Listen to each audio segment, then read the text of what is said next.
Are you ready for your twin flame reunion in 2021? Here's how to end separation.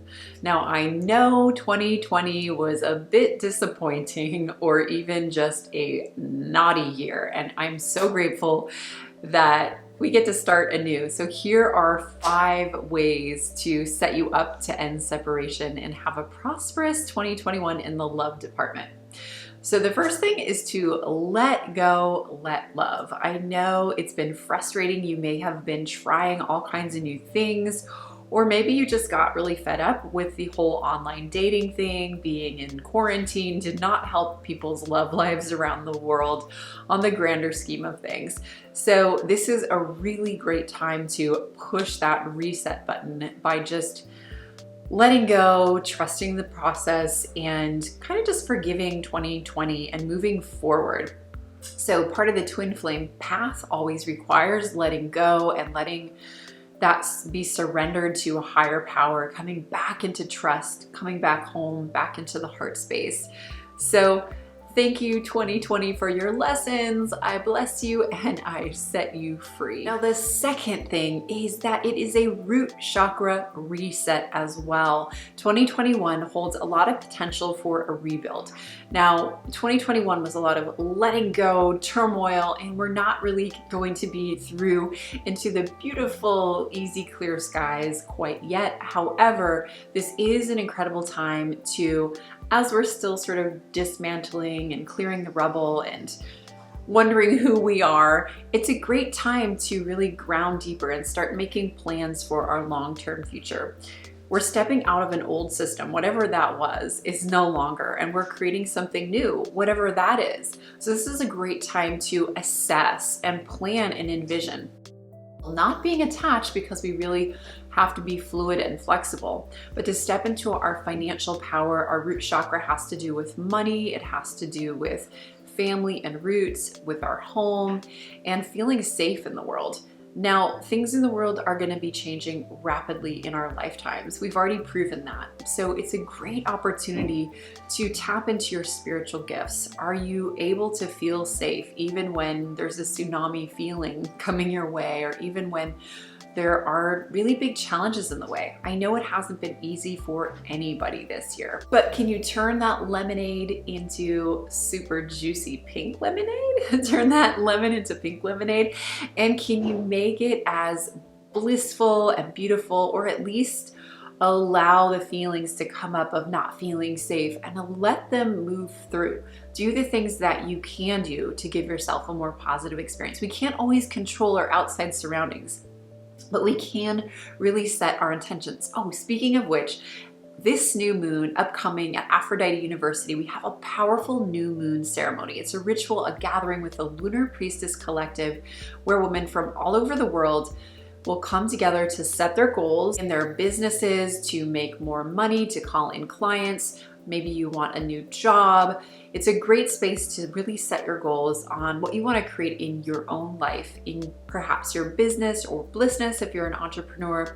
And you can touch upon your love goals and self-care goals as well, as we are holistic. This is perfect if you are an entrepreneur, a love leader, a keeper of the earth, or a woman who has a big change in her life that's happening and you want to map out your most successful and blissful month ahead. You'll participate in a guided ceremony. This is incredible. It's a totally free ritual, by the way, so there's nothing to lose. Click the link below to sign up. You'll also get a mini astrology report from Monica Bermudez, our astrology priestess, and this space will be curated by the head of the Lunar Priestess Collective, who will just deliciously dive you through an entire journey where you'll get to share your goal with another priestess. We'll go into breakout groups.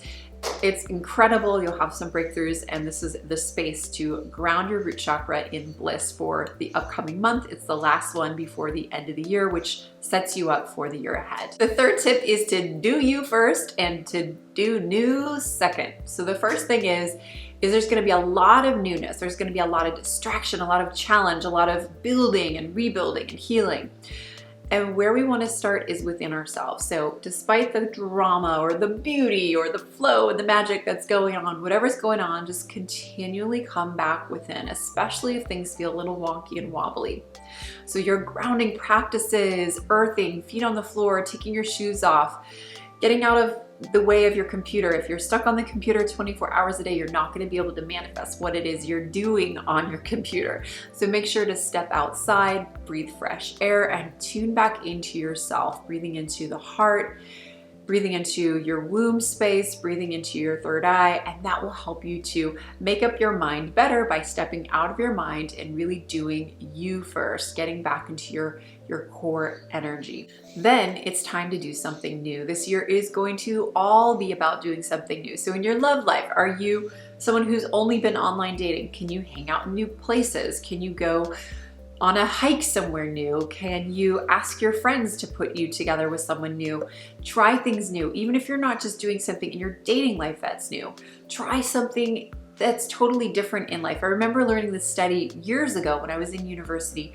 When they have people doing new things, they actually will get the things they want in their life. Even if you're not trying to lose weight, for example, a group of people lost 11 pounds on average. They were Americans, so likely they were overweight, just by reading different newspapers and taking different routes to work, and maybe having something different in bed with your lover. You know, try different things. It's so easy to get set in routines, and morning routines, I do love them. They're really powerful, but we want to just kind of alternate things about our routines and lives. And sometimes if we're stuck in a rut, it means it's time for a big reset. So try something new. And fourth, newness can bring up fears. So face the fear. This year is going to be a year to clear the fear. There's going to be stuff coming up. We know that.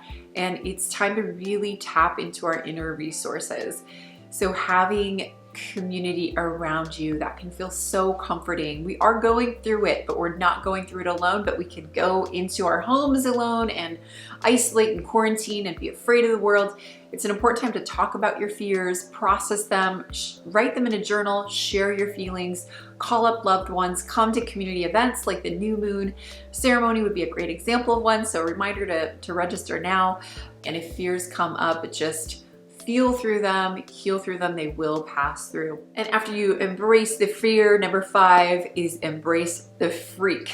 This year, there's this energy of massive awakening that's happening that's just unleashing the beast in all of us. The good, the bad, the ugly. We have a lot of raw, ripe emotions in the collective, in our individual experiences. So when you are looking for your life partner, or if you're going out there dating and you want to get more practice letting the real you out. I know this can be scary, and that's why at Aphrodite University, where we have our women really calling in their twin flames from knowing who they are, we ask them to come to certain events, just completely letting go of who they used to be, of how they've labeled themselves, and they dance and they sing and they use rhyme and drama therapy and really unveiling the beautiful goddess and the scared goddess and the messy goddess and everything in between in front of other women. So this is really important to do, whether you're doing it within a community, with your family.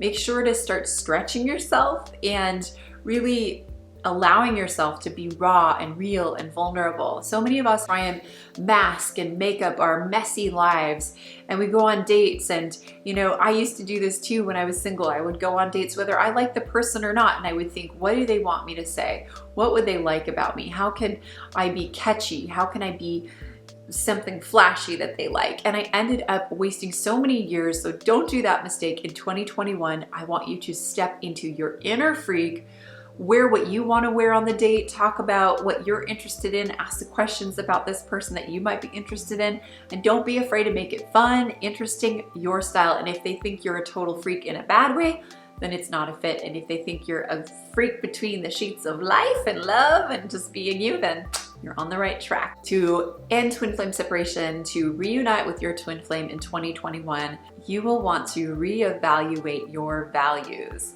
Our values have often come from family, religion, social conditioning, school, limiting beliefs that we formed as children when we were quite uncomfortable with who we were, from negative traumatic experiences as children, negative initiations into the world, into adulthood as adolescents, as teens, as young adults. We've had negative experiences that have set the stage for how we perceive the world, how we feel about ourselves, and how we relate to other human beings, including our twin flame. So this is a really great time to reevaluate not only who you are, but how to show up in your union, how you show up in relationships. This is a great time to learn how to have healthy communication. One tip that I really like to share is, instead of saying, don't do that, or I didn't like it when you did this, to focus more on the positive. I like it when you do this, or when you did this, I didn't appreciate that. What I would like is, instead of telling your partner or instead of telling your date, you showed up late and it made me really angry. You can say, when you show up late, I don't feel good. I request that you show up on time. And if you don't do that, then unfortunately, I'm not going to be someone that you're going to be able to date. So really setting those boundaries early in place and staying positive with love, and also not putting up with what you might have put up with in 2020 or years before. So stay positive, stay bright, state what you do want, and be willing to share your sacred no with a positive yet firm energy, even a little energy of Kali, what we call Aphrodite Androphonos at Aphrodite University, might need to come into play. The murderous archetype of slaying the fears, slaying the people that try and break your boundaries in a loving, loving, loving way, is going to set the stage for you to call in your twin flame and end separation, stay in the reunion, stay high in your own vibes of self-love, and I look forward to seeing you at the new moon ritual. Click the link below and I'll see you in the next video. Bye!